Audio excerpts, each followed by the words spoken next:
সারা দেশে আজকে জাতীয় কংগ্রেসের সাংগঠনিক সম্পাদক সাধারণ সম্পাদক কেসি বেণুগোপালজির নির্দেশে এই প্রত্যেকটা রাজ্যে এবং আমাদের ইউনিয়ন টেরিটরিতে যে প্রদেশ কংগ্রেস কার্যকরী কমিটির সভা অনুষ্ঠিত হচ্ছে।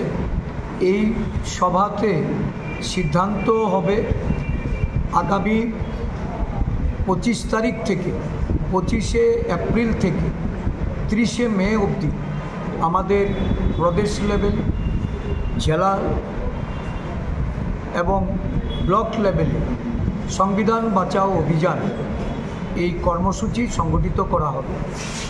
সংবিধান বাঁচাও কর্মসূচি হচ্ছে আমাদের বর্তমান ভারতবর্ষের যে অবস্থা, বিশেষ করে আমাদের ন্যাশনাল হেরাল্ড এই ষড়যন্ত্র মামলা, যে মামলায় প্রদেশ কংগ্রেসের জাতীয় নেতৃত্বকে কালিমালিপ্ত করার জন্য, দেশের মধ্যে তাদের ভাবমূর্তিকে নষ্ট করে দেওয়ার জন্য বর্তমান সরকার এবং শাসক দল ইডির যে অপব্যবহার, স্বাধীন যে সরকারি এজেন্সিগুলি যারা এই ভারতবর্ষে বিরোধী দলগুলিকে নানাভাবে হেনস্থা করার জন্য, অপবাদ দেওয়ার জন্য, তাদের ভাবমূর্তি নষ্ট করার জন্য সরকারের এজেন্সি রূপে কাজ করে চলেছে, শাসক দলের এজেন্সি রূপে যাদের ভূমিকা পালন করা হচ্ছে, তাদের বিরুদ্ধে আমাদের সোচ্চার প্রতিবাদ।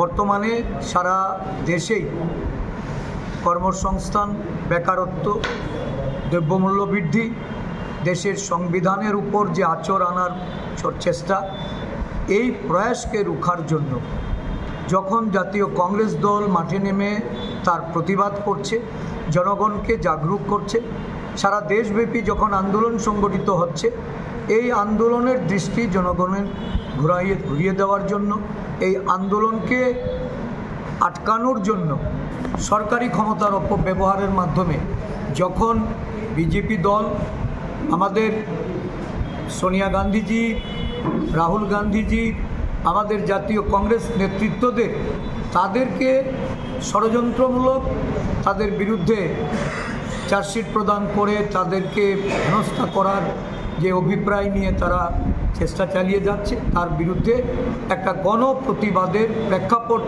আমরা এই কর্মসূচির মধ্য দিয়ে গ্রহণ করেছি। সাধারণ মানুষের কাছে পৌঁছানো, সাধারণ জনগণকে সতর্ক করা এবং তাদের সমর্থন নিয়ে গণ আন্দোলন তৈরি করা।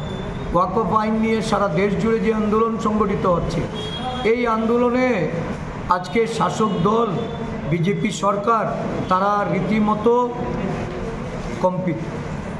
তাদের কাছে কংগ্রেসকে দুর্বল করার যে অপপ্রয়াস, ক্ষমতার অপব্যবহারের মাধ্যমে, এটা করা ছাড়া কোনো বিকল্প পথ নেই।